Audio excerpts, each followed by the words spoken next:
Your Holiness, it's such a great blessing for you to be here with us in this place at this time. Many of us have met you before. For those who haven't, His Holiness Sakya Trizin is the 41st throne holder, the supreme head of the Sakya tradition, which is one of the 4 great traditions of Tibetan Buddhism. He's second in rank only to His Holiness the Dalai Lama, and His Holiness is an exceptional master and teacher of the Mahayana and Vajrayana teachings. He's also somebody who has played a tremendous and vital part in safeguarding Tibet's unique cultural and spiritual heritage, particularly by ensuring the flourishing of the glorious Sakya tradition.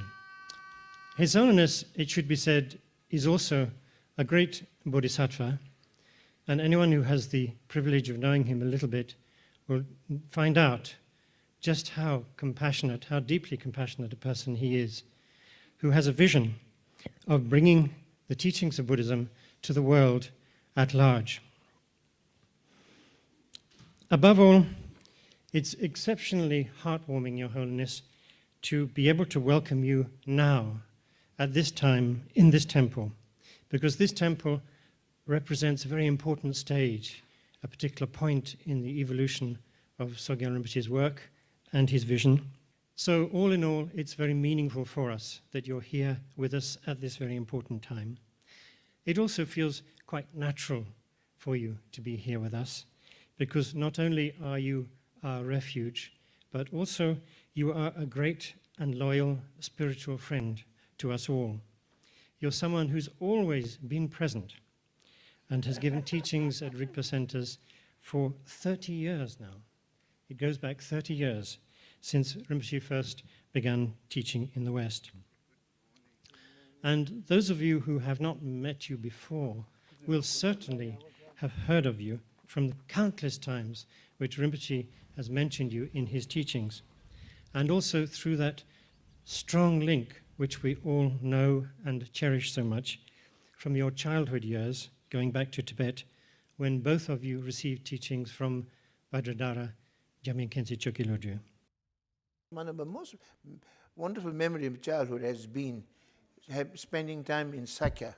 As a child, I had this memory of this huge temple which enshrines some of the most incredible scriptures, written sometimes in gold, on silver, and lapis lazuli, others scriptures, and incredible images, such as Manjusri made in a hand made by Sakya Pandita. It was in this great temple that I was very fortunate to receive with His Holiness Sakya Trizin the most important empowerments from the Sakya tradition, the Lamde, in that great hall called the great Lagan Chemo. The great was very famous. Actually, Dharma practice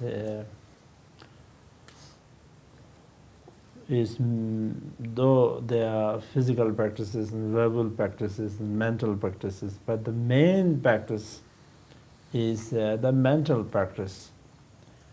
So if your mind is like tamed and gentle and loving kindness and compassion, then whether you are busy with your busy life, also you are still practicing Dharma. So it all depends on the how you approach one's own mind, motivation. If your motivation is good, even you are a busy man in a city, you are still practicing Dharma. But if your motivation is not right, even if you are in the most secluded place, but you are still not practicing Dharma. So after all, everything is actually on the mind.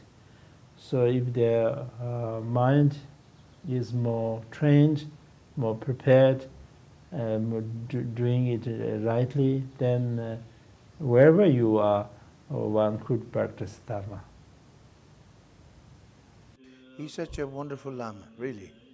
Really a great Lama, really.